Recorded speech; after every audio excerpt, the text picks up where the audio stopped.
اس کے لیے ہمیں اس کے لیے ایک تاکیدی حکم ہے جو قرآن کے اندر موجود ہے. اللہ تعالیٰ فرماتے ہیں کنتم خیر امۃ اخرجت للناس تأمرون بالمعروف وتنہون عن المنکر وتؤمنون باللہ. اب دنیا میں وہ بہترین گروہ تم ہو جسے انسانوں کی ہدایت اور اصلاح کے لیے میدان میں لایا گیا ہے. تم، میں، ہم سب، یہ جتنے لوگ ہم یہاں بیٹھے ہیں، ہم جتنے مسلمان ہیں، ہم سب اس امت کا حصہ ہیں. ظاہر سی بات ہے، اور ہم اس بات کے ذمہ دار ہیں. ہمیں لایا ہی اس دنیا میں اس لیے گیا ہے کہ ہم انسانوں کی ہدایت اور اصلاح کے لیے کام کریں گے. کیوں؟ کیونکہ تم نیکی کا حکم دیتے ہو، بدی سے روکتے ہو، اللہ پر ایمان رکھتے ہو. ساتھیو، یہ کام ہے، یہ ٹاسک ہے جو اللہ نے مجھے اور آپ کو دیا ہے. اچھا، پھر اگر آپ مزید اس کو تھوڑا سا آگے بڑھیں ہم، تو ہم دیکھتے ہیں کہ نبی صلی اللہ علیہ وآلہ وسلم ایک بڑی خوبصورت حدیث ہے، بڑی فکر انگیز حدیث ہے جو فتنوں ہی کے حوالے سے ہے. اسے مسلم نے روایت کیا ہے. حضرت ابو ہریرہ رضی اللہ تعالیٰ عنہ سے روایت ہے کہ رسول اللہ صلی اللہ علیہ وآلہ وسلم نے ارشاد فرمایا کہ جلدی کر لو اعمال صالحہ. یہ انفرادی نجات کی بات ہو رہی ہے عزیز ساتھیوں. کیوں؟ کیونکہ ان فتنوں کے آنے سے پہلے جو اندھیری رات کے ٹکڑوں کی طرح پے بپے آئیں گے. حال یہ ہوگا کہ صبح کرے گا آدمی اس حال میں کہ اس میں ایمان ہوگا، اور شام کرے گا اس حال میں کہ وہ ایمان سے محروم ہو چکا ہوگا. اور شام کو وہ مومن ہوگا اور اگلی صبح وہ مومن نہ رہے گا، کافر ہو جائے گا. دنیا کی متاع قلیل کے بدلے وہ اپنا دین اور ایمان بیچ ڈالے گا. دیکھیے، اتنی سخت اور اتنی اہم حدیث ہے. اب اس پہ اگر تھوڑا سا ہم غور و فکر کریں تو نبی صلی اللہ علیہ وآلہ وسلم کے اوپر اس بات کو منکشف کر دیا گیا تھا کہ ان کی امت پر ایسے حالات آئیں گے کہ رات کے اندھیرے کی طرح ڈھیروں فتنے ہیں جو لگاتار برپا ہوں گے. ان کی وجہ سے ایسا بھی ہوگا کہ ایک آدمی صبح کو اس حال میں اٹھے گا کہ اپنے عقیدے اور عمل کے لحاظ سے اچھا خاصا مومن اور مسلم ہوگا، لیکن شام ہوتے ہوتے وہ کسی گمراہی یا بدعملی میں مبتلا ہو کر اپنا دین اور ایمان برباد کر چکا ہوگا. اور آج آپ دیکھیں تو ہمارے ارد گرد ایسے ہزاروں فتنے ہیں جو انسان کے ایمان کے لیے بہت بڑا خطرہ بن گئے. یہ فتنے جو ہیں، یہ آج کی جو تحریکیں جس طرح سے گمراہ کرنے والی جو تحریکیں اس وقت ہمارے ارد گرد اٹھی ہوئی ہیں، اس شکل میں بھی آ سکتے ہیں، اور اصل میں تو آ چکے ہیں اور پہلے بھی آتے رہے ہیں. اور اسی طرح مال اور دولت یا اقتدار کی ہوس اور دوسری جو نفسانی خواہشات ہیں اس کی شکل میں بھی. اگر حدیث کے آخری حصے پہ غور کریں تو ترجمہ اس کا یہ ہے کہ دنیا کی قلیل متاع کے بدلے اپنا دین اور ایمان بیچ ڈالے گا. اب اس بات کو اگر ہم سمجھیں تو اس کا مطلب یہ نہیں ہے کہ آدمی دین حق یعنی اسلام کا منکر ہو کر ملت سے خارج اور ٹھیٹھ کافر ہو جائے گا، بلکہ اس میں وہ سب صورتیں داخل ہیں جن میں آدمی دنیا کے لیے، جس میں مال و دولت اور اقتدار کی ہوس ہے اور ہر طرح کے نفسانی اغراض شامل ہیں، دین کو یعنی اللہ اور رسول کے احکام کو نظر انداز کر دے گا. اس طرح دنیا کی طلب میں آخرت فراموشی اور ہر قسم کا فسق و فجور بھی اس ساری چیز کے اندر شامل ہے، اور یہ پھر عملی کفر بن جاتا ہے. کہنے کو تو ہم اللہ کا کلمہ پڑھتے ہیں لیکن عملاً ہم ان ساری چیزوں کا شکار ہو جاتے ہیں.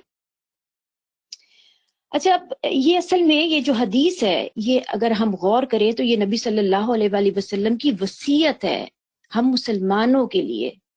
یہ ہے کہ ہر مومن ان آنے والے فتنوں سے ہوشیار رہے.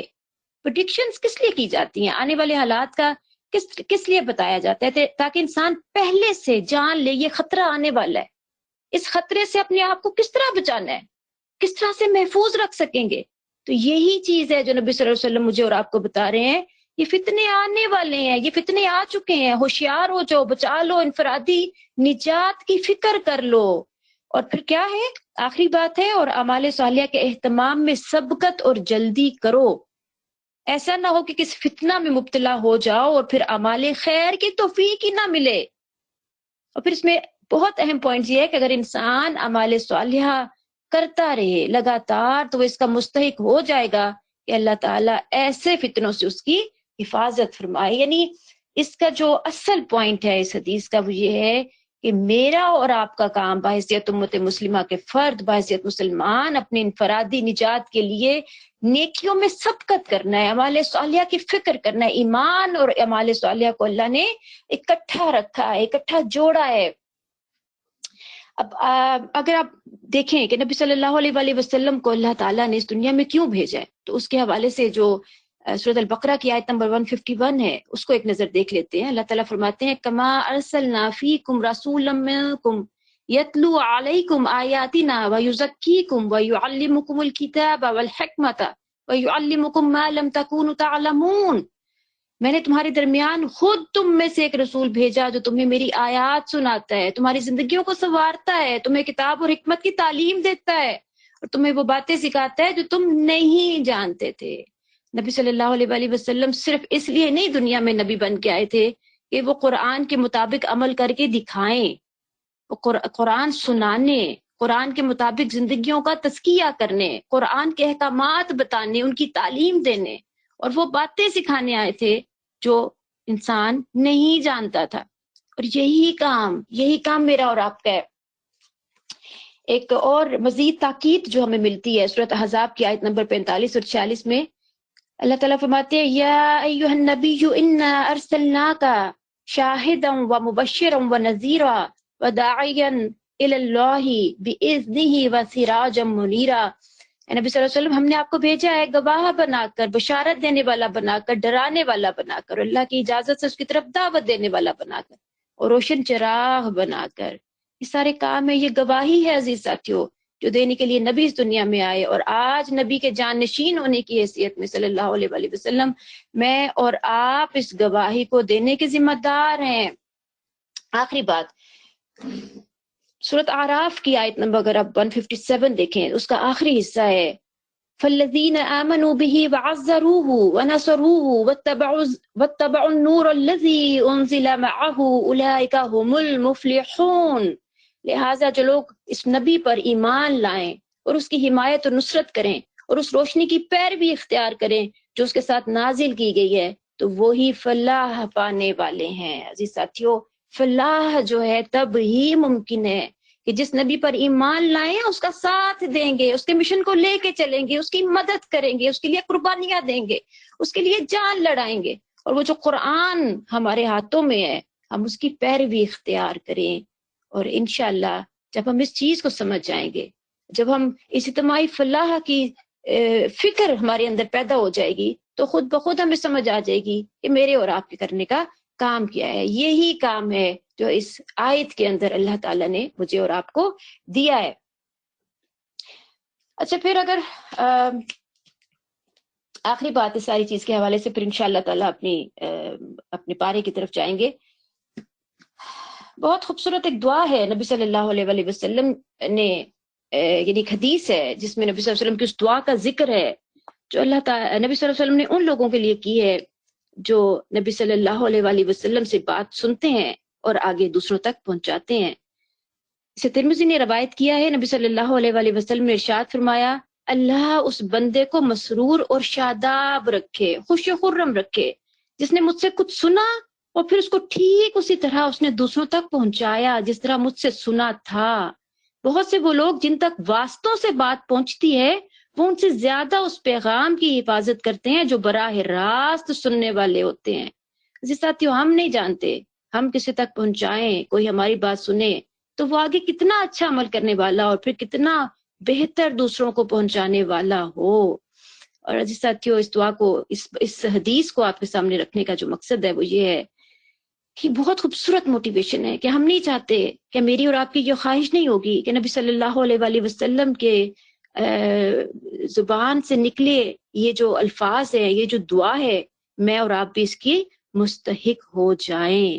اور ہم ہو سکتے ہیں اگر ہم اس کام کی اہمیت کو سمجھ جائیں جو نبی صلی اللہ علیہ وآلہ وسلم کرتے رہے اور اس دنیا سے رخصت ہو گئے، اور انفرادی نجات اور اجتماعی فلاح کے لیے جدوجہد کو ہم اپنا نصب العین بنا لیں۔ مجھے امید ہے انشاءاللہ کچھ بات میں آپ کے سامنے واضح کر پائی ہوں گی۔ علامہ اقبال کا بڑا خوبصورت شعر ہے، خدائے لم یزل کا دست قدرت تو، زباں تو ہے، یکی پیدا کرے غافل کے مغلوب گما تو ہے، پرے ہے چرخ نیلی فام سے منزل مسلمہ کی، یعنی نیلا آسمان جو ہے اس سے پرے ہے منزل مسلمہ کی، ستارے جس کی گرد راہ ہوں وہ کارواں تو ہے۔ بہت بڑا کام ہے عزیز ساتھیوں جو میں نے اور آپ نے کرنا ہے انشاءاللہ تعالیٰ، جس کے ہم ذمہ دار بنائے گئے ہیں۔ آگے بڑھتے ہیں انشاءاللہ، سورۃ مریم سے ہم اپنے پارے کا آغاز کریں گے۔ سورۃ کہف الحمدللہ مکمل ہو چکی ہے۔ اچھا، میں انشاءاللہ ہر سورت کا جو ایک مرکزی مضمون ہے، جو اس کی آیات کا ایک جائزہ ہے، وہ آپ کے سامنے رکھوں گی۔ اس کو زمانہ نزول انشاءاللہ مختصر اور کہیں پر تھوڑا سا تفصیل سے دیکھیں گے، اور ہر سیشن کے آخر میں یہ جو ہمارا موضوع ہے انفرادی نجات اور اجتماعی فلاح، اس کے حوالے سے ایک دو حدیثیں جو ہیں وہ انشاءاللہ آپ کے سامنے آئیں گی اور غور و فکر کے لیے سوالات ہوں گے۔ امید ہے کہ یہ حدیثیں ہمارے اندر عمل کی فکر پیدا کرنے کے لیے اہم کردار ادا کریں گی انشاءاللہ تعالی۔ سورۃ مریم کی طرف بڑھتے ہیں۔ سورۃ مریم مکی سورت ہے، اس کی 98 آیات ہیں اور پیراگراف جو ہیں وہ اس کے 6 ہیں۔ مرکزی مضمون جو ہے وہ عیسائیوں کو تثلیث کا عقیدہ ترک کر کے خالص توحید اختیار کرنے کے لیے کہا جا رہا ہے۔ سورۃ مریم کا جائزہ اس طرح سے ہے کہ اس کی آیات 1 تا 15 میں حضرت زکریا کا تذکرہ کیا گیا ہے کہ اللہ تعالیٰ نے انہیں معجزانہ طور پر بڑھاپے میں حضرت یحییٰ جیسا بیٹا عطا کیا۔ آیات 16 سے 40 میں حضرت مریم اور حضرت عیسیٰ علیہ السلام کا قصہ تفصیل سے بتا کر ان کی معجزانہ پیدائش اور پیدائش کے فوراً بعد ان کی معجزانہ گفتگو کو نقل کر کے عقیدہ تثلیث کی تردید کی گئی ہے۔ آیات 41 سے 50 میں حضرت ابراہیم علیہ السلام کی دعوت توحید کا تفصیل سے ذکر کیا گیا ہے۔ آیات 51 سے 63 میں عقیدہ توحید کو دیگر انبیاء کی دعوت اور ان کے کردار سے ثابت کیا گیا ہے، اور آیات جو 64 ہیں 64 سے 83 تک کی، اس میں صرف اور صرف اللہ تعالیٰ کی عبادت کرنے اور اسی پر جمع رہنے کا حکم دیا گیا ہے۔ آیات 84 سے 98 میں رسول اللہ صلی اللہ علیہ وسلم کو تسلی دی گئی ہے۔ آیت 84 کا ترجمہ ہے، وہ دن آنے والا ہے جب متقی لوگوں کو ہم مہمانوں کی طرح رحمان کے حضور پیش کریں گے۔ سورۃ مریم میں ہلاکت اقوام کے سلسلے کا ایک اہم اصول پیش کیا گیا ہے، اور وہ اصول جو ملتا ہے وہ یہ ہے کہ اللہ تعالیٰ بہترین اثاثہ اور اعلیٰ شان و شوکت رکھنے والی نافرمان قوموں کو ایک مقررہ مدت تک مہلت دینے کے بعد ہلاک کر دیتا ہے۔ اس ساتھ یہ اس کی آیات کا ایک جائزہ تھا۔ زمانہ نزول جو ہے یہ سورت جو ہے یہ اصل میں مکی سورت ہے، اور ہجرت حبشہ جو کہ رجب 5 نبوی میں ہوئی تھی، اس سے پہلے یہ سورت نازل ہوئی تھی جب مسلمان ظلم و ستم کا شکار تھے۔ حبش کے عیسائیوں میں اسلام کی دعوت و تبلیغ کے لیے صحابہ کرام کی تربیت ضروری تھی، چنانچہ اہل کتاب سے مجادلہ کرنے کے لیے یہ سورت نازل کی گئی۔ نجاشی کے دربار میں حضرت جعفر بن ابی طالب نے اس سورت کی تلاوت کی تھی۔ جس ساتھیوں یہ مختصر سا زمانہ نزول تھا، لیکن میں کچھ حالات آپ کے سامنے رکھنا چاہتی ہوں۔ سورۃ مریم کا جو ایک پس منظر ہے، جو اس وقت کے حالات تھے، وہ ضرور مجھے لگتا ہے کہ ہمارے سامنے آنے چاہیے۔ اچھا، اس میں جو چیز اسکالرز ہمیں بتاتے ہیں وہ یہ ہے کہ جب قریش کے سردار جتنی بھی وہ مذاق اڑانے کا ان کا سلسلہ تھا، اور جو جھوٹے الزامات وہ مسلمانوں نبی صلی اللہ علیہ وسلم کے اوپر لگا رہے تھے، یا اسلامی تحریک کو وہ جو دبانا چاہتے تھے، جب اس میں وہ ناکام ہوئے تو انہوں نے ظلم و ستم، مار پیٹ اور معاشی دباؤ کے ہتھیار استعمال کرنے شروع کر دیے۔ ہر قبیلے کے لوگوں نے اپنے اپنے قبیلے کے 9 مسلموں کو پکڑا اور اس طرح اور طرح طرح سے ستا کر، قید کر کے، بھوک پیاس کی تکلیفیں دے کر، حتیٰ کہ سخت جسمانی اذیتیں دے دے کر انہیں اسلام چھوڑنے پر مجبور کر دیا۔ اسی وقت کی ایک حدیث ہے جو کہ ہمیں بخاری میں ملتی ہے۔ حضرت خباب بن ارد کہتے ہیں کہ ایک روز نبی صلی اللہ علیہ وآلہ وسلم کعبے کے سائے میں تشریف فرما تھے۔ میں نے آپ کی خدمت میں حاضر ہو کر عرض کیا، یا رسول اللہ صلی اللہ علیہ وسلم، اب تو ظلم کی حد ہو گئی ہے، آپ خدا سے دعا کیوں نہیں فرماتے؟ یہ سن کر آپ صلی اللہ علیہ وسلم کا چہرہ مبارک تمتما اٹھا اور آپ نے فرمایا، تم سے پہلے جو اہل ایمان تھے ان پر اس سے زیادہ مظالم ہو چکے ہیں۔ ان کی ہڈیوں پر لوہے کی کنگھیاں گھسی جاتی تھیں، ان کے سروں پر رکھ کر آرے چلائے جاتے تھے، پھر بھی وہ اپنے دین سے نہ پھرتے تھے۔ یقین جانو کہ اللہ اسلام کو پورا کر کے رہے گا، یہاں تک کہ ایک وقت وہ آئے گا کہ ایک آدمی صنع سے حضر موت تک بے کھٹکے سفر کرے گا اور اللہ کے سوا اس کو کسی کا خوف نہ ہوگا، مگر تم لوگ جلد بازی کرتے ہو۔ اللہ کے راستے میں تکلیفیں اٹھانا بہت مشکل چیز ہے عزیز ساتھیو، آسان چیز نہیں ہے، لیکن یہ وہ تکلیفیں ہیں جو ہر دور میں ان لوگوں نے اٹھائی ہیں جو دین کے لیے کام کرنے والے لوگ ہیں، جو دین کو اختیار کرنے والے لوگ ہیں۔ اچھا، اب اس طرح کے حالات میں نبی صلی اللہ علیہ وآلہ وسلم نے مسلمان یعنی جو اس وقت مسلمان تھے ان کو حبشہ کی طرف ہجرت کرنے کا حکم دیا، اور آہستہ آہستہ لوگ جو تھے وہ حبشہ کی طرف نکلتے چلے گئے۔ تقریباً ایک وقت آیا کہ 83 مرد اور 11 عورتیں جو تھی وہ حبشہ کی طرف ہجرت کر چکے تھے، جبکہ مکہ میں نبی صلی اللہ علیہ وآلہ وسلم کے ساتھ مسلمانوں کی جو تعداد تھی وہ صرف 40 رہ گئی تھی۔ اب اس ہجرت سے مکے کے گھر گھر میں کوہرام مچ گیا، کیونکہ قریش کے بڑے اور چھوٹے خاندانوں میں سے کوئی ایسا نہ تھا جس کے چشم و چراغ ان مہاجرین میں شامل نہ ہو۔ کسی کا بیٹا گیا تو کسی کا داماد، کسی کی بیٹی گئی تو کسی کا بھائی اور کسی کی بہن۔ اسی لیے کوئی گھر نہ تھا جو اس واقعے سے متاثر نہ ہوا ہو۔ بعض لوگ اس کی وجہ سے اسلام دشمنی میں پہلے سے سخت ہو گئے، یعنی ہجرت یہ جو ہوئی تھی اس کی وجہ سے، اور بعض کے دلوں پر اس کا اثر ایسا ہوا کہ آخر کار وہ مسلمان ہو کرے، اور ان لوگوں میں حضرت عمر بھی شامل تھے۔ حضرت عمر کی اسلام دشمنی پر جو پہلی چوٹ پڑی تھی وہ اسی ہجرت کے موقع پر پڑی تھی۔ ہوا کیا تھا کہ وہ ایک دن اپنی ایک قریبی رشتہ دار لیلہ بنت حسمہ کے پاس گئے، تو وہ ہجرت کے لیے اپنا سامان باندھ رہی تھی۔ وہ کہتی ہیں کہ میرے شوہر آمن بن ربیہ کسی کام سے باہر گئے ہوئے تھے، اتنے میں عمر آئے اور کھڑے ہو کر میری مشغولیت کو دیکھتے رہے۔ کچھ دیر کے بعد کہنے لگے، عبداللہ کی ماں جا رہی ہو؟ میں نے کہا ہاں، خدا کی قسم تم لوگوں نے ہمیں بہت ستایا ہے، خدا کی زمین کھلی پڑی ہے، اب ہم کسی ایسی جگہ چلے جائیں گے جہاں خدا ہمیں چین دے۔ یہ سن کر عمر کے چہرے پر رقت کے ایسے آثار طاری ہوئے جو وہ کہتی ہیں کہ میں نے کبھی پہلے نہیں دیکھے، اور بس یہ کہہ کر نکل گئے کہ خدا تمہارے ساتھ ہو۔ اچھا، اب تھوڑا سا اس چیز کو دیکھ لیتے ہیں جو نجاشی کے دربار میں جو حضرت جعفر طیار نے وہاں پر جو آیات پڑھی تھی، وہ جو واقعہ ہے اس کو دیکھتے ہیں۔ یعنی جب یہ ہجرت ہوئی ہے تو جو قریش تھے انہوں نے کچھ لوگوں کو نجاشی کے پاس بھیجا، اس غرض کے لیے 2 ماہرین جو تھے عبداللہ بن ابی ربیہ اور عمرو بن عاص، ان کا انتخاب کیا گیا۔ یہ دونوں بادشاہ اور پادریوں کے لیے تحفے تحائف لے کر حبشہ پہنچے۔ پہلے پادریوں سے ملے اور انہیں تحفے تحائف دے کر اس بات پر آمادہ کر لیا کہ جب ہم بادشاہ کے سامنے اپنی عرض داشت پیش کریں تو وہ ان کی ہاں میں ہاں ملا دیں۔ چنانچہ دوسری دن اس وفد نے بادشاہ کے سامنے حاضر ہو کر نذرانے پیش کرنے کے بعد عرض کی کہ ہمارے چند مجرموں نے مکہ سے بھاگ کر آپ کے ہاں پناہ لے لی ہے، وہ ہمیں واپس کر دیے جائیں۔ ساتھ ہی رشوت خور درباریوں اور پادریوں نے ہاں میں ہاں ملا دی، مگر نجاشی انصاف پسند انسان تھا، ان کی باتوں میں نہ آیا اور کہہ دیا کہ جب تک میں ان لوگوں کی بات نہ سن لوں ان کی واپسی کا کیسے حکم دے سکتا ہوں۔ چنانچہ مسلمانوں کو بلایا گیا اور ان سے صورتحال دریافت کی گئی۔ مسلمانوں نے سیدنا جعفر طیار کو اپنا نمائندہ یا ترجمان مقرر کیا۔ انہوں نے بتایا کہ ہم فلاں قسم کی گمراہیوں میں مبتلا تھے، اللہ تعالیٰ نے ہمارے درمیان نبی مبعوث کیا جس پر ہم ایمان لے آئے، تو یہ لوگ ہمارے ہاتھ دھو کر ہمارے پیچھے پڑ گئے، انہی لوگوں کے ظلم و ستم سے تنگ آ کر ہم نے آپ کے ملک میں پناہ لی ہے۔ نجاشی کہنے لگا، تمہارے نبی پر جو کلام نازل ہوا ہے اس کا کچھ حصہ تو سناؤ۔ چنانچہ سیدنا جعفر طیار نے اسی سورت مریم کی ابتدائی آیات تلاوت فرمائی جن میں سیدنا زکریا اور سیدہ مریم کا ذکر ہے۔